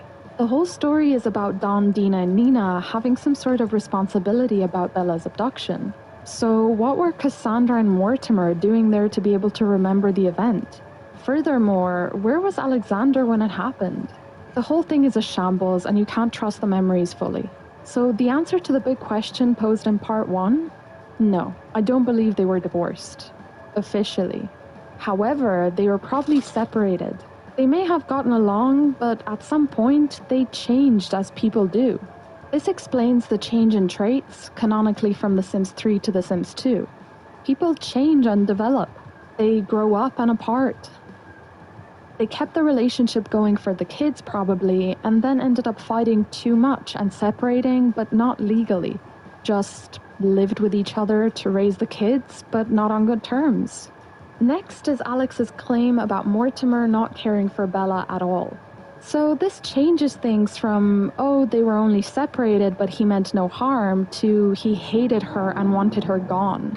This can be easily explained again by a couple of things, but that doesn't mean it will make much sense or give any sort of closure. One, he's a knowledge sim, so the game mechanics take over completely, and so the game forces him to be kinda happy for her because he knows she's part of history somehow, and he can analyze it. Also, they were separated. So in terms of the story, he's like, yeah, you know, I'm happy she moved on to more interesting things. I don't know, but that's funny. 2, the complete opposite. He's actually a psycho, and that's why the developers picked the knowledge sim aspiration for him, because it's the only aspiration that gives you positive memory, a loved one being abducted by green beings to be prodded and dissected. So for story purposes, it's perfect. That's a nice little normal theory. But let's get a bit creative. There's also a small detail that I've seemed to miss on. A memory of Mortimer's I noticed after Bella's disappearance. The fact that he comes into a large sum of money straight after Bella gets abducted. So not only he has a positive memory of her getting abducted, but there's 10,000 simoleons coming into his bank account right after. Now, yes, this could be because of his job, but come on. You celebrate your wife's disappearance by working hard and getting a bonus? I think the developers here were having a bit of fun. I smell insurance policy payout. You can choose one, you can choose none, or you can combine a lot of different theories, because honestly it's fun, creative. But from everything I just said, all them theories point to Mortimer being slightly psycho. Who wouldn't care if their wife or ex-wife got abducted by aliens? Personally, I think the psycho storyline is way more fun. An interesting thing to note here as well is that Bella has her picture all over milk cartons around all neighborhoods in The Sims 2, therefore the logic here is that Mortimer couldn't have had anything to do with Bella's disappearance, since he clearly sent in the picture and organized the whole missing persons appeal. And I want to talk a bit more about this. While that can be absolutely possible, there is also the theory that it could have very well been Cassandra who launched the search. She could have been the force pushing to look for her mother at one point. Remember, Bella vanished before she grew up into an adult. So Cassandra was a teen and clearly remembers her mother's disappearance. After Bella vanished, Alex, Mortimer, and Cassandra all aged up. So she became an adult whilst Alexander aged to a child. I don't know about you guys, but if I were a teen or an adult, my mother disappeared and my dad was kind of pretending to do something or half doing it, I would have posted that appeal, gone to the police and plastered my mother's face all over those milk cartons. So the possibility that she looked for her briefly is right there.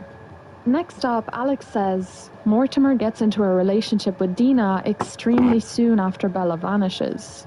Yep, that's all there. If Bella does come back and Mortimer is still alive, they naturally do not get along at all.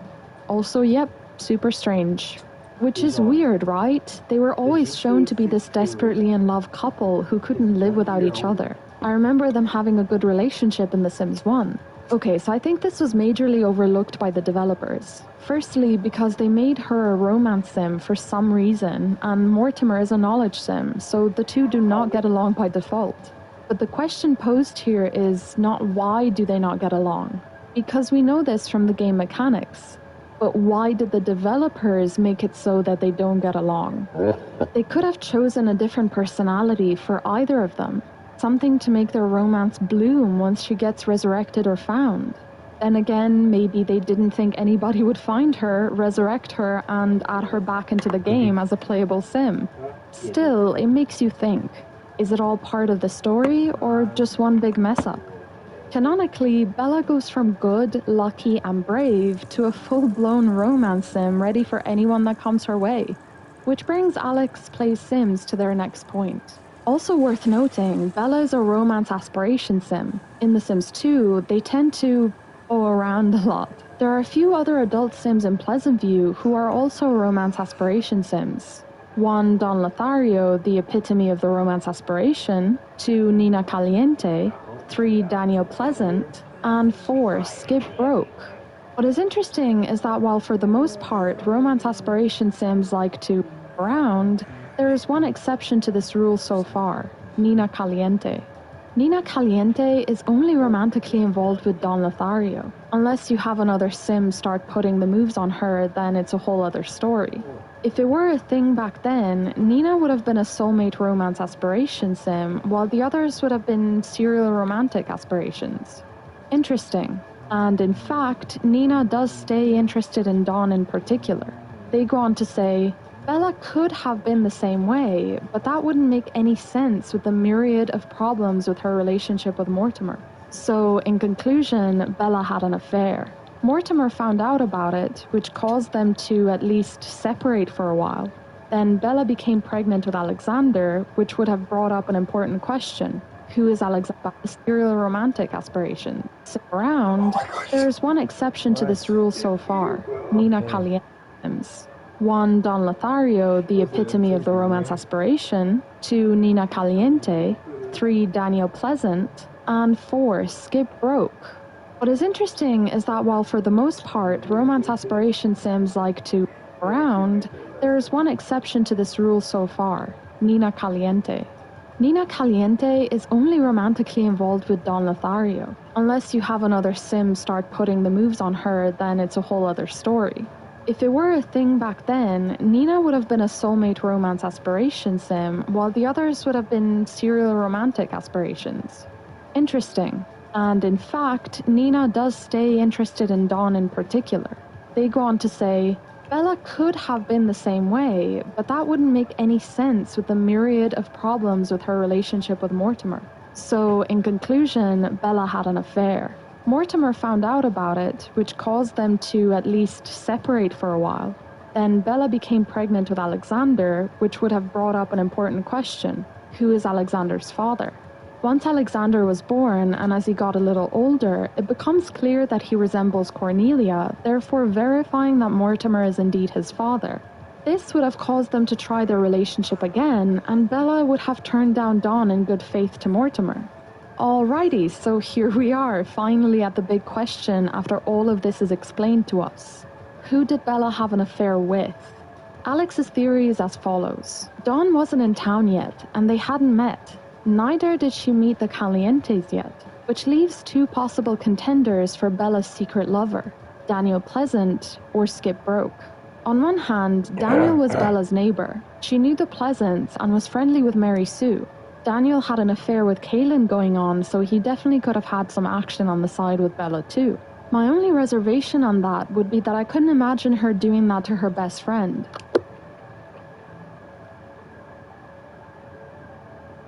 But then again, she did have an affair on her husband, so who's to say what her morals are? Then there's Skip Broke. This one makes the most sense to me personally. While she wasn't close with Michael, that doesn't mean she completely avoided him altogether. She would have heard about Michael's cloning experiments and could have met Skip that way, or she came to say hello and that was how they met. There is a theory going around that Brandy found out Skip was cheating on her and that's why he killed him and took his insurance money. That is some hot tea. However, Brandy doesn't have any money at the start of the game.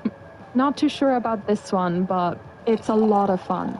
So we know that Bella had an affair on Mortimer and things weren't going so well between them at the time of her disappearance. We know that the Calientes and Dawn are completely innocent, or at least as far as her disappearance goes. And Nina is innocent altogether, she just loves Dawn and is completely oblivious to the fact that he's doing her sister and two other women. She is also a victim here, you guys. Give some love to Nina Caliente, she needs it. Okay, what do you guys think about this? Do you believe that the Calientes had nothing to do with Bella's disappearance? Personally, I think we're meant to think that the Calientes and Dawn had something to do with it because that's how the family albums and other clues are being shown to us. But that's not necessarily what we should be believing. The amount of holes in the story, as it was supposed to be, are huge. The first time I saw Spark, I thought it was a trick of the light. So let's see more of Alex's theory. Bella dies from old age on Lunar Lakes, despite the fact that she was a brand new adult, again thanks to Mortimer's reverse age serum. This happened sometime in the week between her abduction and the first time the Goth household is booted up. Then a UFO crash lands in Strangetown, and shortly thereafter, reports of Bella Goth being in Strangetown start swarming around. And yes, this Bella is a clone. There are subtle facial similarities, and she is not in the same family tree at all for the Goth's house, but other than that, she's structured exactly like the real Bella, and it goes as far as her outfit, her personality, and her aspirations. The wiki says it's her, despite the fact that it's been verified she's not, and it also has many discrepancies, saying she's related to the Curious family, and they appear on her family tree, which is incorrect, because Strangetown Bella's family tree is completely empty.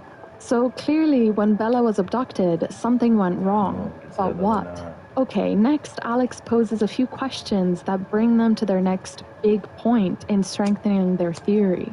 Why would the aliens even abduct her in the first place? They tend to go after Sims who are wealthy, high-skilled, good-looking, popular, anything like that. Bella was all of those things. She was the epitome of the perfect Sim to the aliens. They practically worshipped her, and their queen took her name and appearance. This is referenced several times, specifically in The Sims 3. So if something were to go wrong, why would the aliens worship her unless she had been watched for some time before her abduction? And what went wrong that caused her to lose her memories, her skills, her personality, her youth, everything? Aliens also do not abduct children, the elderly, and pregnant Sims because their experimentation could go drastically wrong. She wasn't a child and reversed her age, so she wouldn't be an elder for quite some time. So the only thing that's left is that she was pregnant when she was abducted, and that was why things went wrong. She wouldn't have known this, and neither would the aliens. It's possible that the baby was conceived that day, which helped Bella in the case where Dawn was hitting on her. Therefore, she wouldn't go cheating on Mortimer if she were trying to rekindle their relationship and they had made it to Woohoo that day. Also worth noting is that there is another Goth on Lunar Lakes who happens to look exactly like Bella. Anyone recognize her? This is Matilda Goth. She is the long-lost third child of Mortimer and Bella Goth.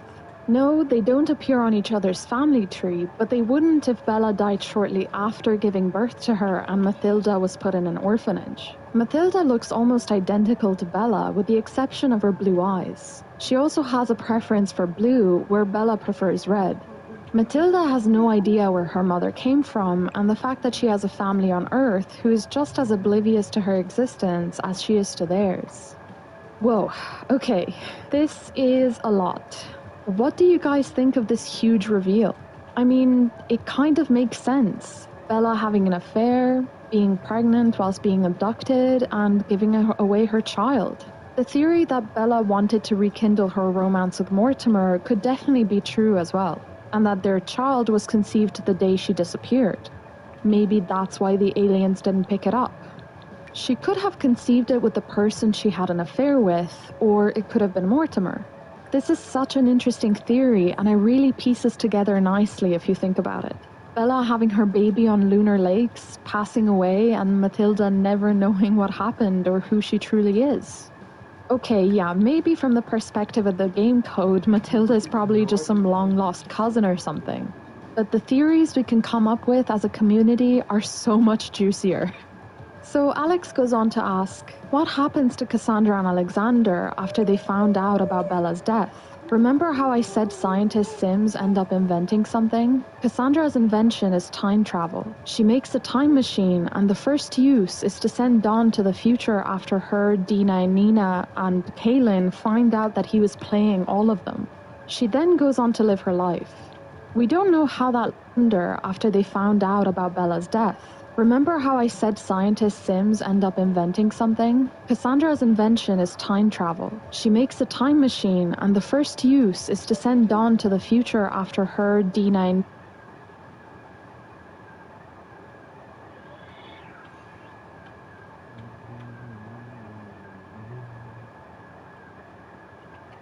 And Kaylin find out that he was playing all of them.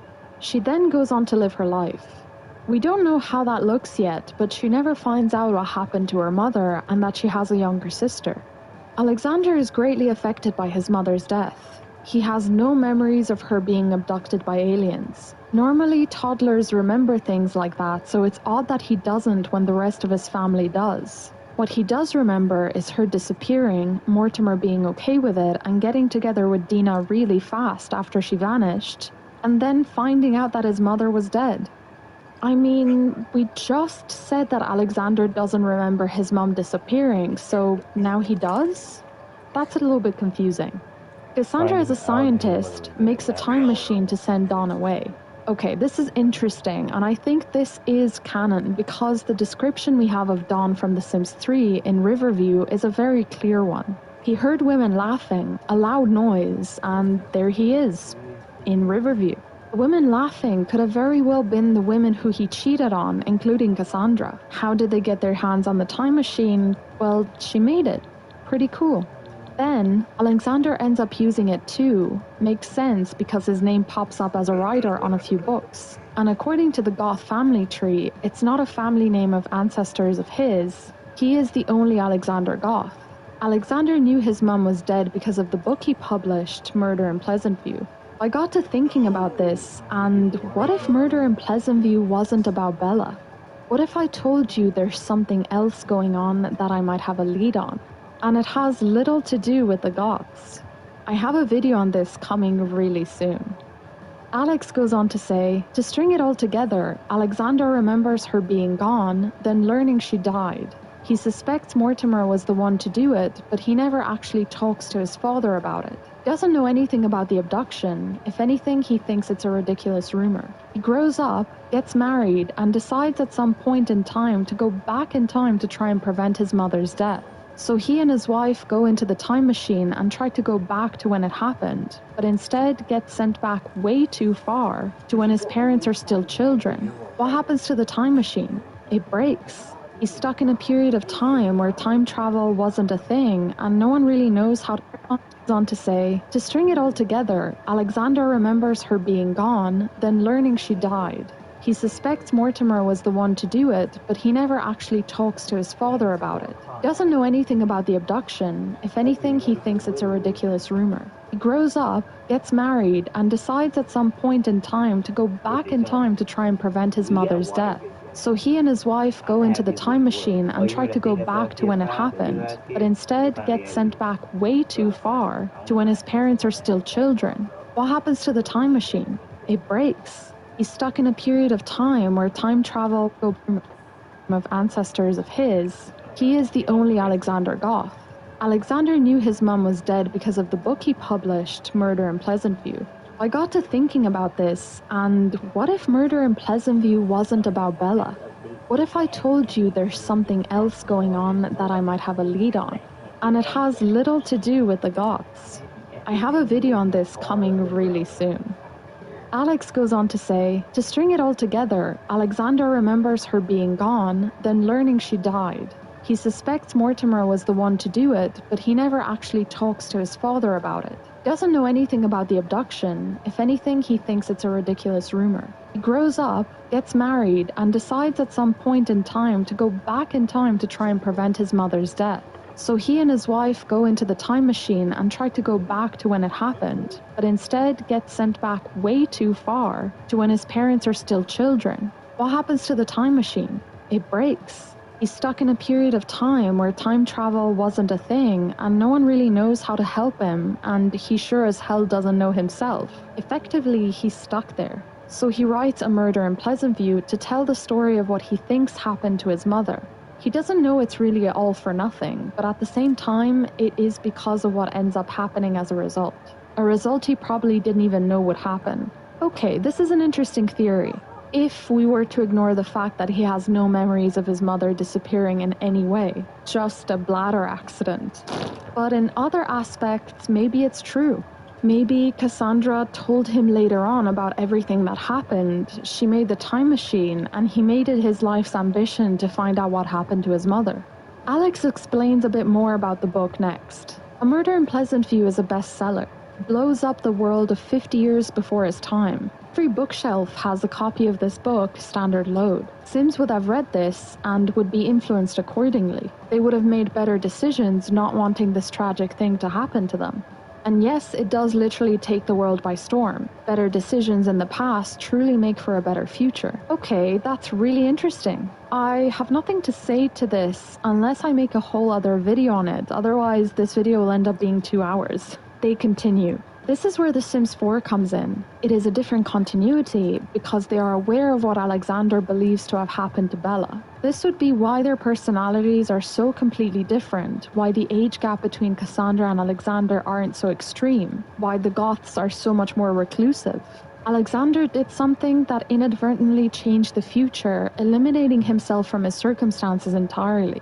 He vanished suddenly, probably in a series of events identical to Back to the Future, where he is then allowed to live his life as a child with his mother in the picture, having no idea what he believed happened to her, nor knowing the truth. He erases his little sister altogether, but he can't be blamed for that since he didn't know she even existed. Right, so we all heard about how The Sims 4 is an alternate universe. I mean, I feel like they could have continued the lore, but something happened. Anyway, Alex's theory says that this is in a different continuity where Alexander changed the future. Or at least that's what I understood from what they wrote.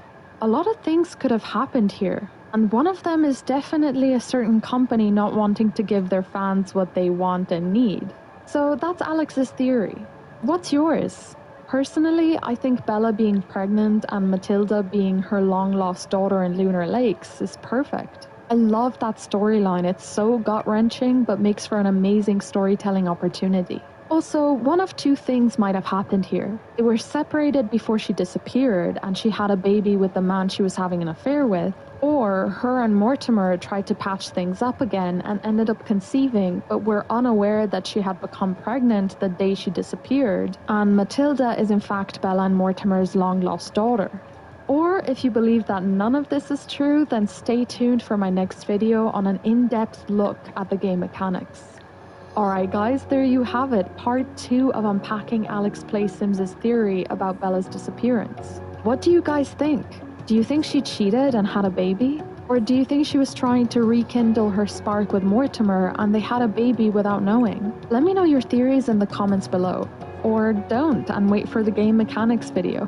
I'd like to thank my patrons Whitney Marion, Papa Khan, Negative Dana, Aurora Grimm, LeMay, ML, Alia Deshayas, Shelby Hill, Perlog Anwell, Amy Louise, Carolyn, Whitney, Keita John the Arcane Archer, Nicole Dante, Artsy Flashback, and Nathan Lim. Thank you guys so much for supporting my channel. That's it for today's video. Thank you all so much for watching. Please like the video if you enjoyed it and let me know your theories in the comments below. Follow me on Twitter and Instagram for more lore and updates. I'll see you in my next video. Bye!